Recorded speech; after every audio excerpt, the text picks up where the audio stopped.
Japanese literature throughout most of its history has been influenced by cultural contact with the neighboring Asian literatures, most especially China and its literature. Early texts were often written in the pure classical Chinese literature. Also, Japanese literature is one of the major literature of the world, comparable to English literature in age and variety. It is less voluminous than Chinese literature and it covered the period from the 5th century AD to the present. Japanese writing system, kanji. The kanji includes about 2,000 characters derived from Chinese starting more than 15 years ago with more than 5,000 possible pronunciation. And the kana, sometimes after adopting Chinese characters, the Japanese developed two syllabaries, hiragana and katakana. Hiragana used for the native Japanese word and katakana is the foreign loan word and sometimes to replace kanji or hiragana for emphasis.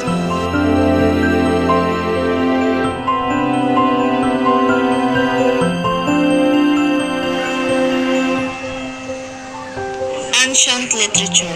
Until 794, they didn't have their own writing system. Chinese characters were further adapted. The earliest works were created in the Nara period.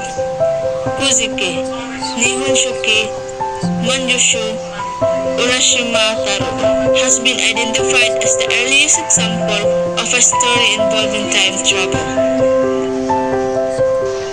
Classical literature, the Heian period, referred to as the golden era of Japanese art and literature.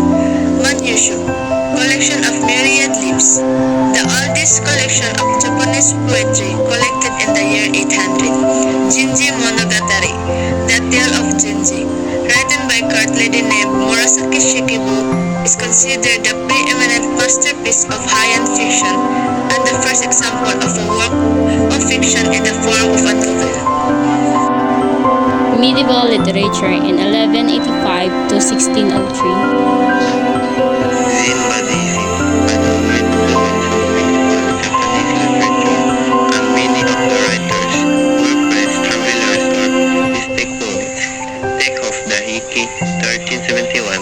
Epic tale of the warfare sovereignty of Japan between the Minamoto and Taira clans Heisei 1212 by Kamo no Hime and Chorizurabusa by Yoshida Kinko are two other important tales from the period. 1331 Ringa or Ling, verse and na theater were also popular at this time.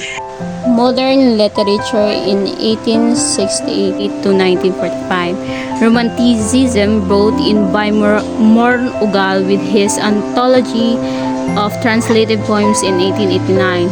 Tusun Shimazaki and the magazine Mujo and Bungapukay in early 90s carried it to the high.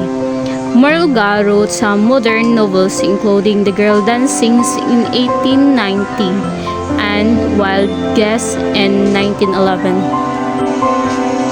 Early modern literature, 16th century 1816, genres included horror, crime, stories, morality, stories, comedy, and accompanied by colorful woodcut prints. In the Tokugawa and earlier periods, scholarly work continued to be published in Chinese, which was the language of the learned.